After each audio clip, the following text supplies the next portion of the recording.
folks, once again we return to Tokyo with our pre-show coverage of the morning session of day 3. And again, in case you've just joined, we have 3 of Javoy's 14 medals, 3 of Daniel's 13, 3 of my 10, and 3 of Bruce's 8. So I'm much closer to my goal. You see that, viewers? I'm close. I'm going to get to my goal before everybody else. And again, folks, Javoy just walked in the room and he saw me and he just said, I have my first 3. Javoy, still confident of your 14? Yes. I heard Ricardo say everybody laughing at your 14. I did not laugh at you, sir. But 14, a little far-fetched, you think, or no? No. You're still in line, and you're still in line with your 13. Yes, I left out one crucial event, the 100-meter hurdles. So and that means make it 14? No. I'm just saying there's room for improvement. So 14 is, yes, Okay. yes. All right, let's change lanes just a bit. Well, let's move off the track totally and go in the field. Samantha Hall did really well just to get to the final, didn't she? Yeah, that was her goal. Jamaica has never had a woman make it to the discus final at the World Championships, and now we have. And she did so, including getting there where athletes who had done better than her all year did not make it this year. To get to the finals in the field events, other than the high and the pole vault, you have 3 opportunities. They're going to give you 3 chances to jump or throw. And if in those 3 you don't make it to the top 12 or the automatic standard, you're out. And so for Samantha to go there and deliver, her best is 64.97. She did 63 in the preliminary round. That was just enough to get her into the final. And then she got to the final and got another 3 shots. Yep, let's hear from Samantha. I'm a bit disappointed because during the warm-up, I believe I could have made the top 8. But nonetheless, my energy has dropped, so I try my best to push through, but it just wasn't today. Yeah, do you think you've identified, what really went wrong or what didn't go right this evening for you? Was it technique? Was it psychological? Well, all I can say right now is the energy compared to last night, yesterday morning, I should say, and tonight, I was like a bit too calm. So I would just say it's just my energy versus yesterday. Yesterday I was just more energized and more prepped for the final. And then as soon as I got here, it's like my energy just dropped. So I guess the vibes just dropped. Did the heat have anything to do with it? The conditions? No, the conditions are great. The heat have nothing to do with it. I guess it just has to do with my diet. I probably, So as I say, it's just my energy dropped. So I just didn't feel as explosive as I was last night. Yeah, giving herself a hard time, Javoy, but she did brilliantly. Yeah, I think she did absolutely brilliant because it's the first time we're actually having a woman in the discus final, and I think that's a step in the right direction for us. Did it surprise you that she got to the final? Well, yes, it did, actually. Oh. That one surprised me. Surprised you? No, I was counting on her to get to the final. I knew she had to throw close to her personal best to do it, and she did. Her personal best is 64.97, and she threw 63 meters and some change. And so she's been to the last 2 World Championships, didn't make the final. I saw the progression, the efforts that she put in this year in terms of her competition. So it's possible. And even though she wasn't ranked in the top 12 goes to the final, she wasn't ranked in the top 12 coming into the championship.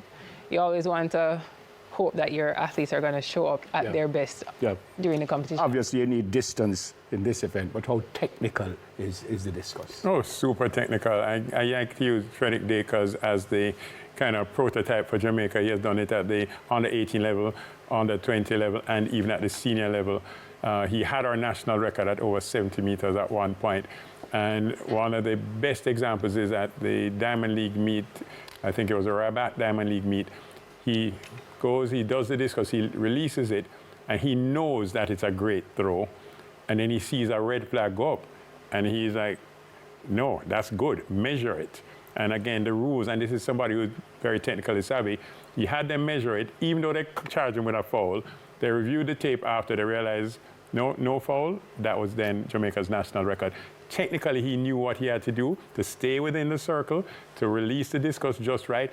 And before the discus landed, he knew it was going to be great. Going forward, how do you see Samantha? I think what she needs is a lot more local competition, and by local I mean Jamaicans. I would love to see 3 ladies there. Last year, just before Roger Stoner got the gold medal and broke the Olympic record in the discus at 70 meters flat, he was surrounded by a bunch of other Jamaicans who had qualified. That there's strength in numbers. When we saw 3 Jamaican girls in the 100 meters today, strength in numbers, 2 Jamaican men in the 100. So I think what would help Samantha and Jamaican discus throwing and all our events, more people getting to those finals. Yep, and we stay in the field. Romaine Beckford had a chat with Jermaine.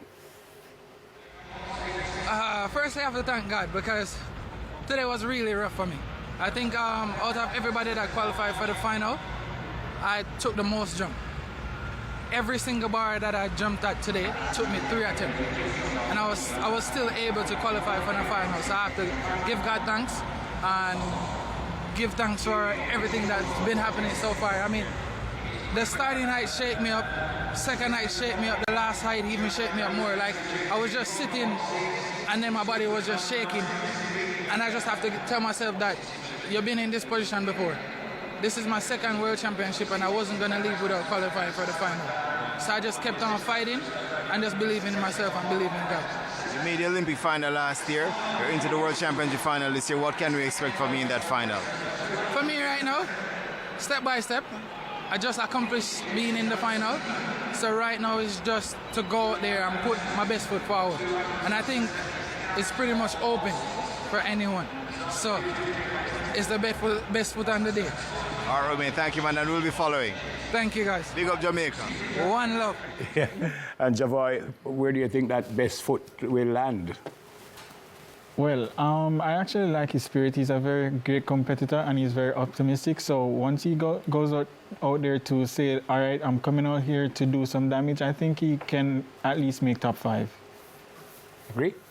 It's possible. The real benefit for somebody like a Romaine Beckford is that the Olympic champions and world champions in the past, people like Barshim of Qatar, Tamberi of Italy, have not made it to the finals. I think that kind of opens a bit of space. They're the kind of athletes that if they were in the final, you kind of have to count them in because they very rarely leave a championship or Olympic Games without a medal. Those 2 are out, so there's space. What do you think? I think the top 8 is a great goal for him, top 8 in the world. I will never count out an athlete.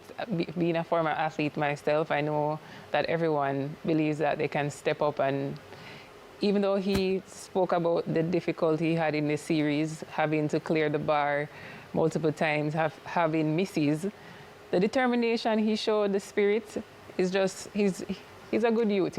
He's full of good energy, and yeah. I like to think that anything he sets his mind to, if he goes in thinking he can get on the podium, I wouldn't deny him that right. Beautiful. Jermaine also spoke with Raymond Richards. I mean, coming into the championship, I had a heel injury out of the knockout championships in Bahamas. So it's just, instead of working, I was just trying to get my injury better. And I tried my best to go back to the Jumbo for next season. All right, thanks, Raymond. It's kind of tough, Javoy. You go to the World Championship, but you have a little niggle. That's tough. Yeah, injuries are at least worst enemy.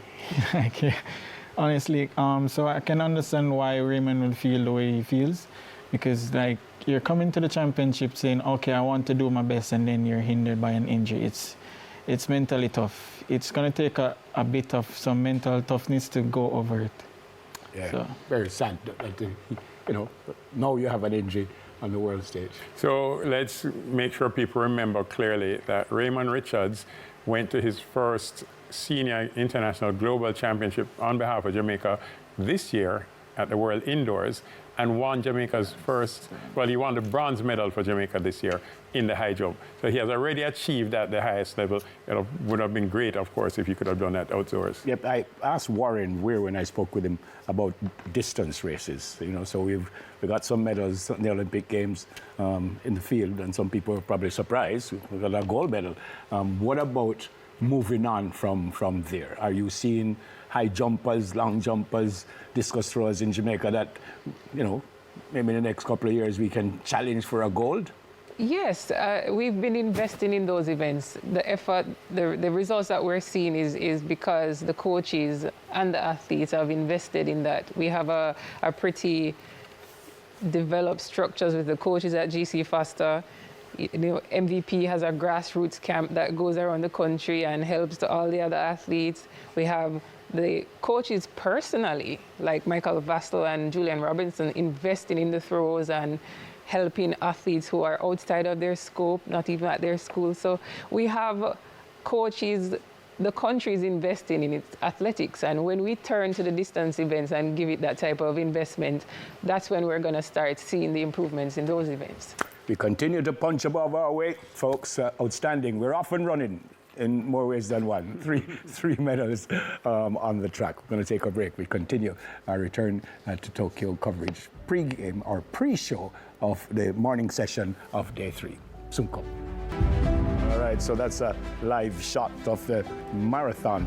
It was interesting. I was watching the female marathon race yesterday, and the bronze medalist from Uruguay, when she came in the stadium, she was kind of looking around. I was like, where is everybody? You know? And she was kind of, then it hit her that I'm the bronze medalist. The other thing I found interesting, she never had a flag.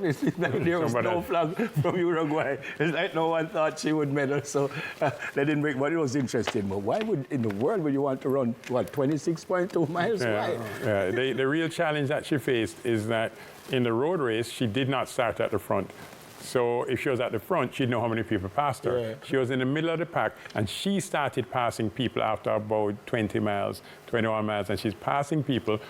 She just didn't know how many people were still ahead of her. It was so funny, because she came in and you could see her going like, where's everybody? Yeah, quite a story. Quite a story. All right, so Tony, we're getting ready for the morning session. Let's see what's coming up this morning and how many Jamaicans are involved and stuff. I know we have the 400 hurdles. That's coming up, is it? Yeah, the women's 4 hurdles. Danielle Dowie at 54.94 thinks that she should have a shot. That's your PB, Danielle? That is my PB. Good. So this is what is coming up in the 400 hurdles. So we have Andrea Knight and Shan Salmon. We should have someone else there, but I think everyone knows that story by now. Unfortunately, we had an athlete who had to pull out because of injury. Rochelle Clayton. Yep, and then it was too late to put in an alternate, we were told, for different reasons. But that's coming up. Andrea Knight is in heat number 2. And then the Shan Salmon is in heat number 4. And she has Mohammed with her. How might we do? These ladies are both expected to get to the semis without a challenge. Andrea Knight, I have getting to the final without a challenge. The story here is everybody thought, well, since Sydney McLaughlin is not, that's a world record holder, Olympic champion, world champion in the 4 hurdles, is not doing the 4 hurdles, that was opening up some spaces. Well, those spaces were filled very quickly. Fempe Bal of the Netherlands, who has already won a silver medal at these world championships, running the ankle leg for the Netherlands in the mixed relay. She's there. There's also a young lady, Sutherland, from Canada. There's also 2 young ladies from the United States. Jasmine Jones has been looking really good. So they filled up really quickly. Antoinette is about number 7 in the world of people who are there to run the 4 hurdles. So I see her getting to the final. She has also done well, Antoinette Knight, that is, on the Diamond League circuit.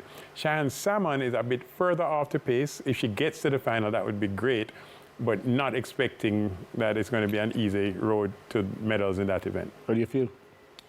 I feel good. We have 2 amazing ladies running this race. Antoinette, she comes up first. I think both of them got, well, the lane draw doesn't matter for Antoinette because she's a front runner, very aggressive the first part of the race. So she's able to set the rhythm and pace herself well. Cheyenne, on the other hand, I think her lane draw favors her running style. She's more relaxed at the front of the race. Explain that. When you say the lane draw favors her style, explain that. Yeah, so Cheyenne is a very relaxed runner. So a passive could be a word we could use. And having somebody faster than her, like Dalila Mohammed, who is ahead of her in her heat, she can set a target and feed off her speed and that will bring her through the first 4 hurdles and a better rhythm. So, and that's helpful for her because she hasn't had a pretty fast time this season, 54.5. She's run 52.9 at her best that she did in the Olympic final last year. So it's a good start for her in terms of... Is there an ideal lane here? It depends on your running style, but it depends on your running style. Yeah. Javoy, what do you think?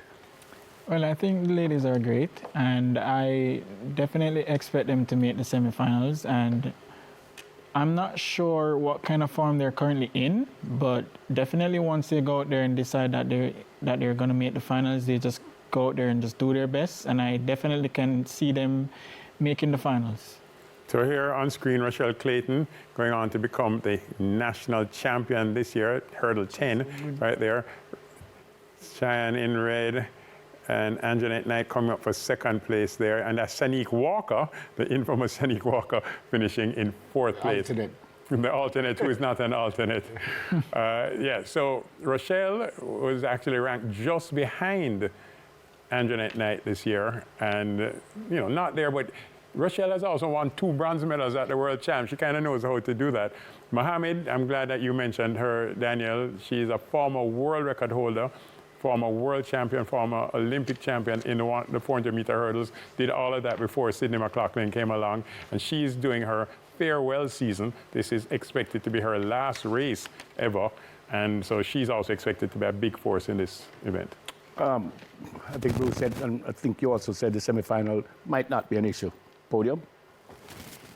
Podium depends on how well the athletes show up. Anjanette, she trains with Dalila Mohammed. She trains with Gianna Woodruff. There's and Anna Cockrell. So she's in a great group. Stacey Ann Williams is in that group as well. We saw her finally dipping below 50 seconds in the 400. So I would not... This is what they train for. They train for the World Championships. They train to peak here. So I'm expecting her to run a personal best. And if she's able to do that, she definitely has a chance of making the final. So this is what we train for. So, one of your 14 medals? No, not in this event. Not in this event? No. But I never, if Jaffa don't have you for a medal. In trouble. Not in this event. Not in this. But you think they might get to the final, though? Yeah, because... Both? Well, I'm not seeing both to the finals because, well, it depends on the race management, because if they are going to go out there and take it easy and go through the rounds, then the semi-final, they probably have to do a little more work to get into the finals, perhaps a PB. And if they do get a PB, they are definitely going to make it to the finals. So for now, I'm being a bit optimistic that I think Anjanetta can make the finals, and Cheyenne just has to step up. Yeah. All right. It's a question I asked Warren after the semi-finals of the hundreds, if he changed what he thought from what you've seen just 2 days, but you're still good with what you thought would happen. Yeah, man. We're on pace. We're doing well. Vibes matter. Vibes can help. And I'd say on day 1, vibes may have been down. Our mixed relay team did not make it through. But by day 2, we're on top of the world. On top of the world. I like that. Well, maybe not all the way on top of the world, but we are off and running, folks. So we 3 medals and just after 2 days. So Bruce, as the mathematician, will tell us now, if you get 3 medals every 2 days. Yes, 14 and a half.